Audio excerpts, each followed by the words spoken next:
So just finished a project and working on for a company that was moving to multi-platform. And when I'm talking multi-platform, they were native on both iOS and Android. So I know a bit of fair warning. I'm going to mention the A word and the G word and the K word in this. So I know it's dub week, but hopefully you'll be able to put up with some naughty words like that in this talk. But mostly what I'm talking about is how to make iOS and Android teams that actually work and perform. I'll just call out that something that I'd already been thinking about this, but both Andrew and Bock both talked about what it means to be a developer. In their talks about in terms of AI, but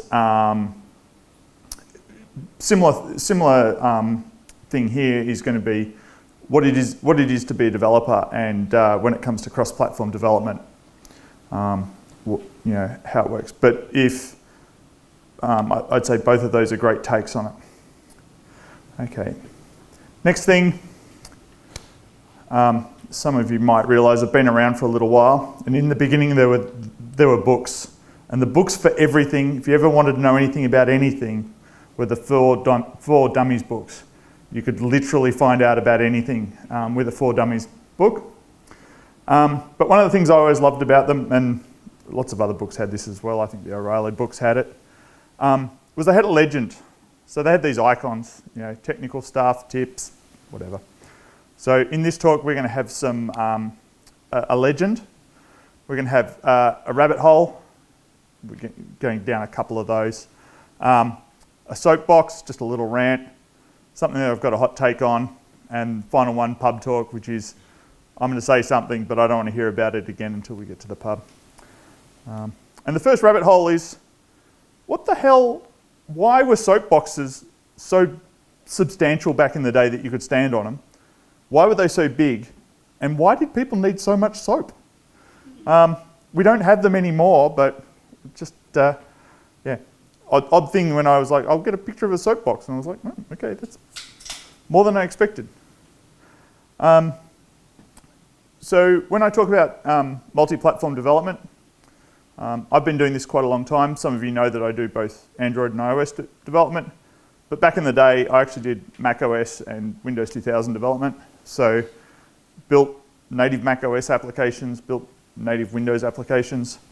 And even back then, big believer in using the right tools for it. There was some nasty Java tool around at the time. I don't think it went anywhere. Anyone heard of it again? No. Fair enough. But most of what I do today is either iOS or Android development.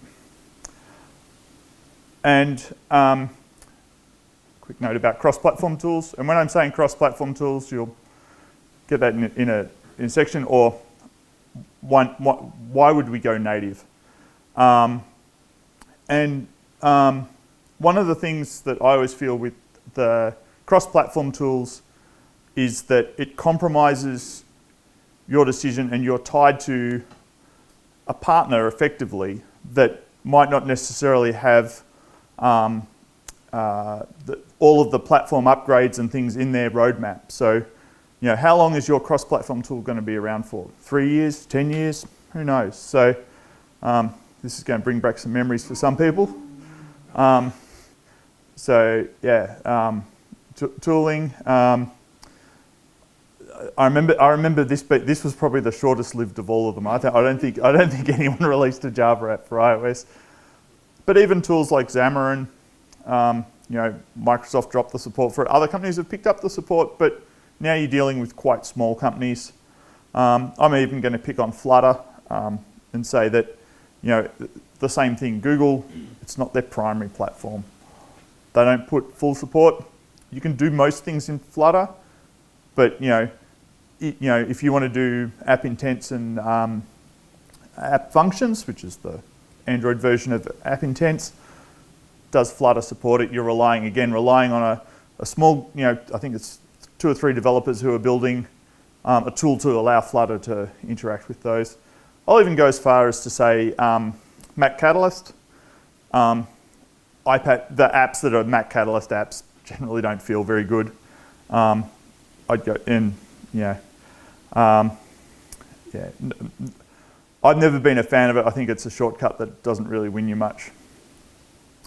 So one of the things that I'll actually call out is I think one of the reasons of Apple's success on the breadth of platforms. Like nobody is, not that Apple's necessarily dominating, but Apple has a really good story on the desktop, the iPad, the phone, and the watch. Very few people, there really isn't anyone else that has that story. And one of the reasons I think is Apple never went and said, just take your Mac app and stick it on your iPad, or they did have phone apps on your iPad, but most of the good iPad apps are actually built bespoke for it.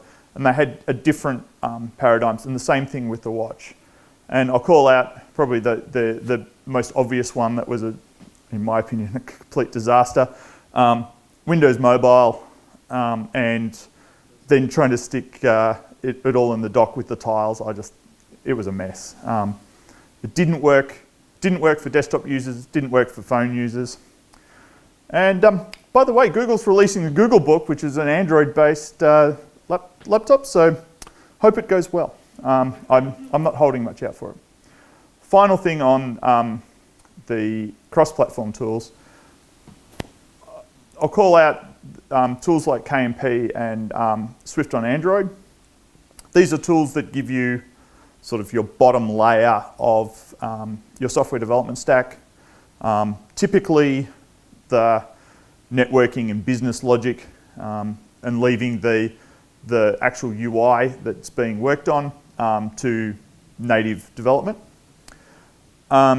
Again, I still think on both of these, you're still being compromised. KMP is a classic for this. You can only use a small number of the tools, third-party libraries in the ecosystem. So you sort of think about all of the tooling that's available in Kotlin, and the rich Java ecosystem that it hooks into. I used that J word again, sorry. But KMP can only use tools that have been converted to be KMP compatible, and basically that they compile natively. Similarly, Swift on Android, I think you're making a similar compromise, and again, you're putting your trust in the people that are building that project to take it along. I don't think Apple's putting millions of dollars into Swift on Android to make sure it's compatible with, every time things gets upgraded, app functions are out there now on Android side. Does Swift on Android, is it going to be just an out-of-the-box experience, or is it going to be a right pain in the backside? So, just a quick one in terms of who the talk about cross-platform for. It's about for people who are building long-term projects.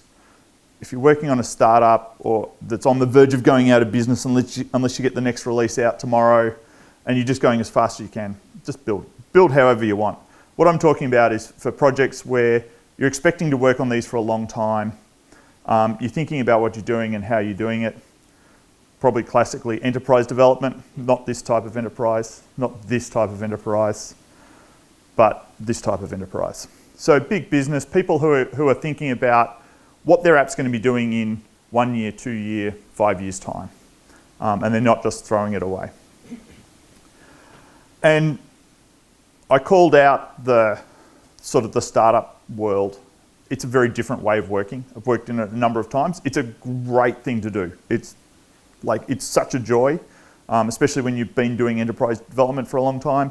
The thrill of just writing code and going, I don't have time for unit tests, I don't have time for CI/CD, I build it off my machine, I ship it to the App Store and people start using it. It's fantastic. It's very liberating. You're also not in a stand-up every day for half an hour and things like that. So what I came up with is, I'm calling this the iceberg of software development. And those people in that startup world live in this sort of environment. They're at the tip of the iceberg. And it's what people think software developers do. They write code, they fix compiler issues, they solve crashes, they get apps out there. And then there's all of us. Well, I'm gathering us all. For those of us who live in enterprise development land, there's all of the other things that you have. So, like integrating with APIs. I've worked on a project where we argued for 6 months with the back-end guys about how the API should be built.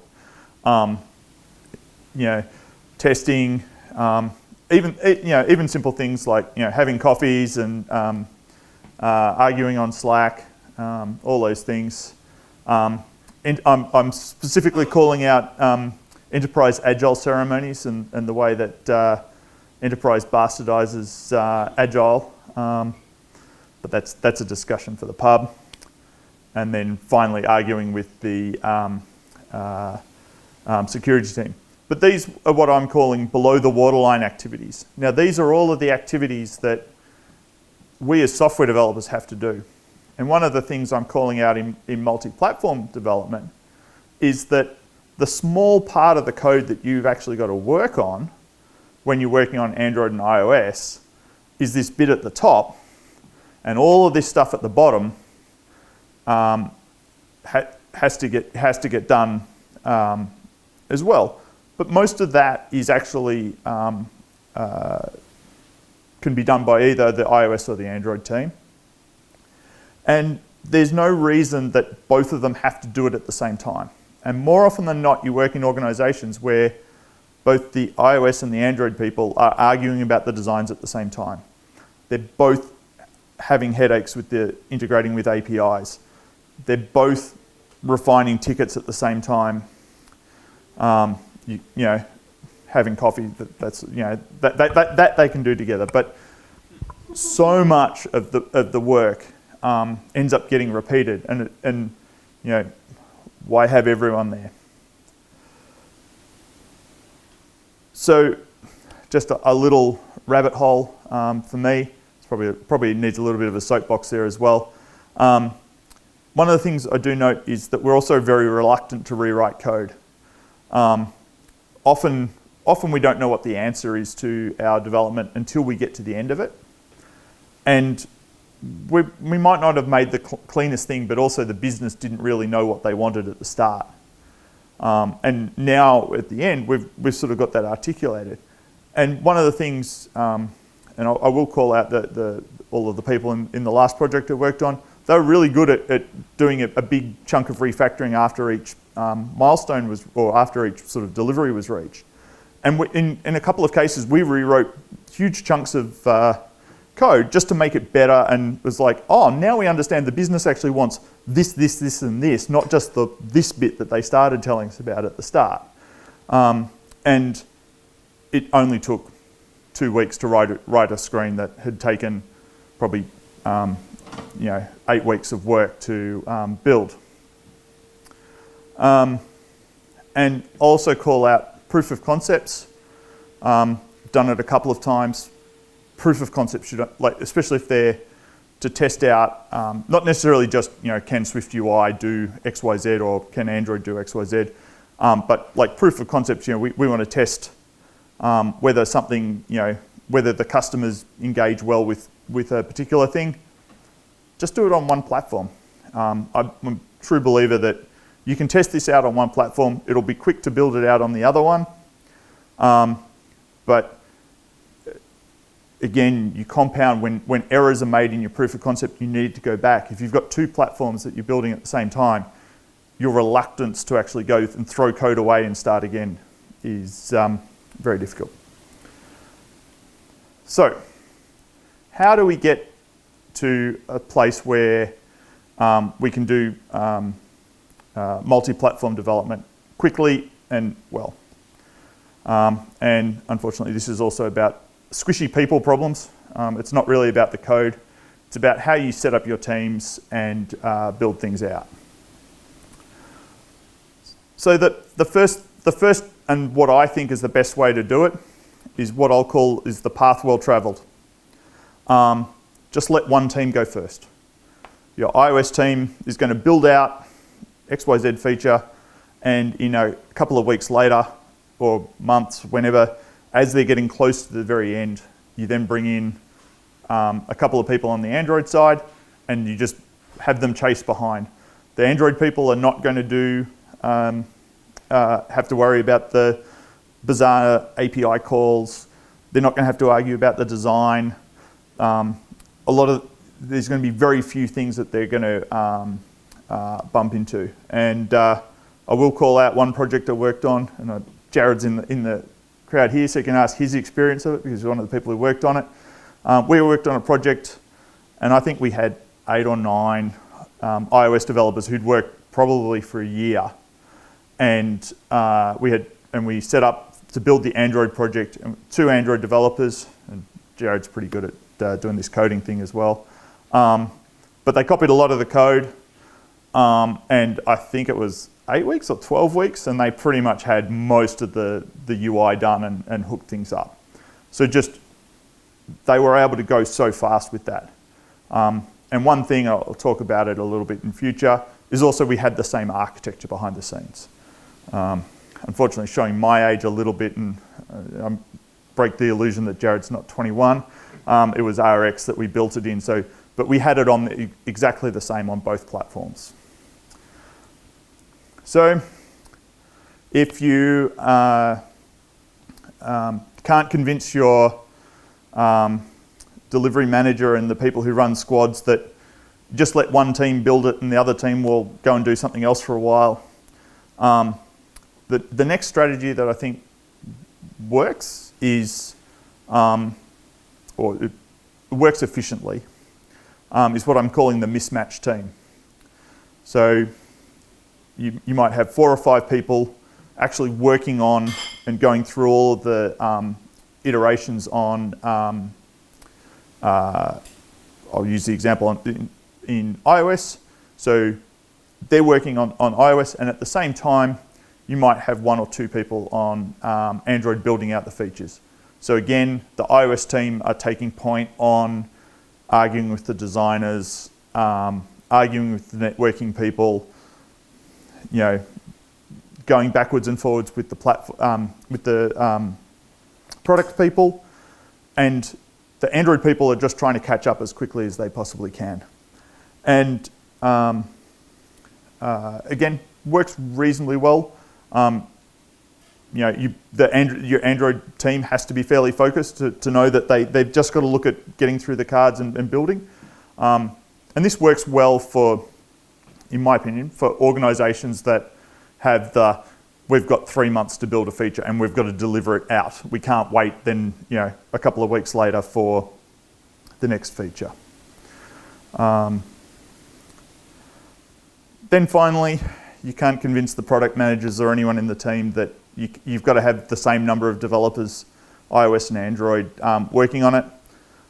So I'm going to call it eating spaghetti from each end. So, like I said, you've got the same number of developers. In this case, get your iOS developers to build the back-end features, integrate with the API.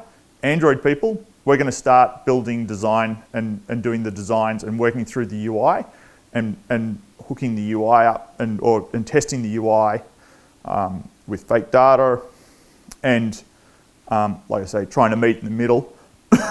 Idea being that when the Android people get to the networking side of things and the iOS people get to the UI side of things, hopefully the other team has fought the good fight.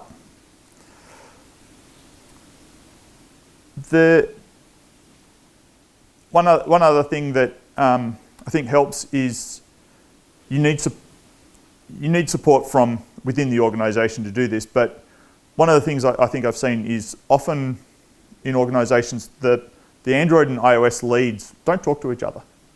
They don't talk to about how they're setting things up and what they're building. Doesn't happen in all organisations. Some organisations, they actually do talk about it. But probably one of the most obvious things is to come up with a relatively similar architecture so that concepts that you see in the iOS side of things transfer over to the Android side of things. I had the example before of using RX. That was a pretty obvious one because RX was nearly identical in iOS and Android in terms of how you would build the structures. today, I worry if you chose RX as a platform. But with both Swift UI and Jetpack Compose, you're getting often a lot of the structures are very similar behind the scenes with your flows combine and async code, room/core data, etc., etc. There's a lot of similarities there. One other thing from the platform engineering side is also how your backend is structured. Haven't done a lot of work with it, but from what I've seen of it, things like protobuf, where a lot of the client-side code is defined in the protocol. So you basically, as you define your networking stack, you're also getting the initial client code. But another one that I had was, we had quite a smart, it's always good to have smart people and let them build stuff for you. We had a very smart iOS engineer actually build our back end and built a common client library for both iOS and Android. iOS and Android. The back end was written in Kotlin, and then it basically had a translation layer for Swift. But it meant that when objects were defined on the back end, they generate a new library. It got pushed into our artifact system, and boom, you downloaded the new artifacts, and you didn't have to worry about converting JSON files into native objects and things like that. So I think the platform team needs to, one, have that guidance of how the architecture across both platforms should be similarish, but also that push into your BFFs. And I know GraphQL is another one that a lot of people like, again, good client libraries. The next one is what developers can do. And the first thing I'm going to call out is that you should be reading each other's code. Kotlin and Swift are very, very similar. And one of my little fun facts is that Kotlin Swift started actually as a language, like the initial commit into their code bases a couple of months apart. So Swift was July 2010, and Kotlin, the first commit, was November 2010. So they're for two languages that no one had announced, they got created a couple of months apart. Down one of those rabbit holes. I actually think we actually live in a golden age of software development. And probably one of the key things is nearly all of the tools we use, especially for mobile development, are free. So this is actually the first software development platform I bought. It was around 700 Australian dollars, back when $700 was actually meaningful. This was another tool that I bought back in the day. It was about $1,600 Australian. And my favourite thing, and I argued with the accountant for a long time, and he told me basically you're never going to win an argument with the tax office, was that the yearly upgrade fee for Macromedia Studio was $800, which meant you had to depreciate it for tax purposes. So the yearly software, I had to depreciate it over 3 years. So yeah, that was an interesting one. But I will say that one thing we did lose is, for those who know, this is some of the artwork that you used to get with MetroWorks and CodeWarrior. And I just don't think you're getting artwork like that anymore. And this doesn't count as artwork. So again, for developers, I think that the key thing that developers need to do is talk with your fellow developers on the other platform, read each other's code. It's Kotlin and Swift are pretty similar. And you might also learn something about the other platform in the meantime. Should be scary, I know, for a lot of you, but it's not that scary. They're both interesting platforms to work on. As I wrap up, final thing, I would really like to thank Apple for not releasing any cross-platform development tools at DubDub, because I had most of this written over the weekend. And if you would ever like me to ignore you on a variety of different platforms. They're pretty much ranked in I did log into LinkedIn and found a message from someone that I worked with a year ago asking if I'd like a job, and I was like, probably a year's a bit late for that, but thank you very much. All right. Do we have any questions for Tups? Feel free to pop your hand up. While we think about our questions, I've got a devil's advocate one that I'm just going to give you straight off to start us up. So do you still see value in doing multi-platform development now that a few weeks ago in Google I/O, Android Studio shipped a migrate button that will take a lovely web app or an iOS app and port it to Kotlin native? So why would you still want to do multi-platform development when you could just build an iOS app and then once a week somebody goes into Android Studio and hits migrate? Yeah, I think it works nice and well for a demo. I suspect that your long-lived app probably won't meet the test of time. It's a great way to get started. I'll give you another one of my soapbox message. I actually think Google missed a real opportunity with Flutter. If they'd gone and gotten rid of Dart, made Kotlin the language of Flutter, and made Flutter the primary Android development thing, and oh, by the way, you can also create an iOS app, I suspect that a lot of companies out there would just build a Flutter / Android app, and then if they really, really had a problem, would then build it on iOS. So that in my mind is the closest I think we've had to a truly what could have been dominant cross-platform environment. I suspect you're right. Yeah. Thanks, by the way. That was really wonderful. Do you have many developers that work on both platforms at the same time? There's a handful. There's a few of us we're at Mantle, but there's been a few people that have worked on cross-platform. I'm seeing more and more that people are willing to dabble in the other platform now. Like I said, it's not particularly hard, especially if concepts are taken over and things like that. That people will, the one that came up most recently was one of the guys on the team did the feature flags on both iOS and Android. Just boring stuff, but it's easy enough to do and run. And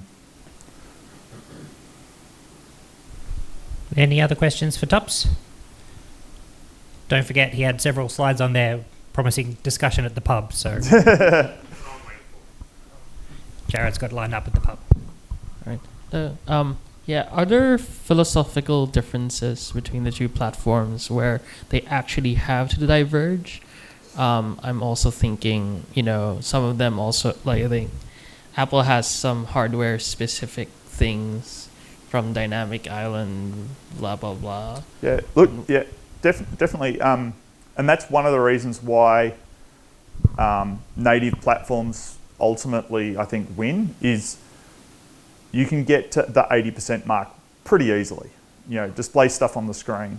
But I want to interact with the dynamic island. I want control center. I want and then suddenly, I want widgets. Oh, we want to do some watch integration. Then it's like, oh, we need to write this whole native module on the side, or it's just not possible. I've come across that with a couple of projects where they were locked in, and someone was like, look, it's just not possible. Not as much as often now, but it's that's why I think native wins eventually, is that it's all of those nice to have little things that make us like our native. Like I used to see it, especially on Java apps, be like, doesn't feel like a Mac app. Yeah. Okay, time for one last question. And I'm nervous about giving Marcelo a microphone, but I'm here. Yeah. Right, two questions then. So with the advent of LLMs, So I was looking at cross-platform framework for my personal project today. Do you think, because I've always been an advocate for C++ cross-platform, because Kotlin, KMP, I don't believe in. I've looked into it. I guess Swift on Android is too nascent to sort of like do anything real. But yeah, I've always been big on having C++ as a cross-platform framework. Do you think that's viable now with LLMs and then also automating all the tests and then also automating the integration tests between the two platforms to test for like memory failures or whatever? Yeah, look, if I was going to write C++, it's with an LLM. It's probably the one language I've probably struggled with the most. But I think you can take there's two ways. One, I think building a cross-platform library is very difficult. Dropbox did it for quite a long time. The actual Dropbox sync engine was written in C++, and lots of people credit it like Dropbox went downhill after they got rid of the greybeard wizards that wrote their sync engine. But I think you can take the same concepts that we talked about here into doing doing that cross-platform development. Is actually build it in Swift and Kotlin, build it on iOS first. But make sure you've got that record of the chat that you've had with your agent, and then once you're happy with what you've built, then go and build it on Android. And I think you'll find that you'll be able to carve out and you go, oh well, these chunks that I've rabbit holes I went down and realised were wrong. I don't need to make them do the same thing on Android. I can just do the half that I need to. So I think for AI development, it's a similar thing. You just, rather than saving developer time, you're saving token cost. Why are soapboxes so big? Pardon? Why are soapboxes so big? I don't know. They've even got soapbox derbies they're even bigger. I think they used to make the soap in the box and then cut it. I don't know. You seem to know. Yeah. I should have taken the microphone from you when you had a chance. Thank you very much, Tups. Thank you.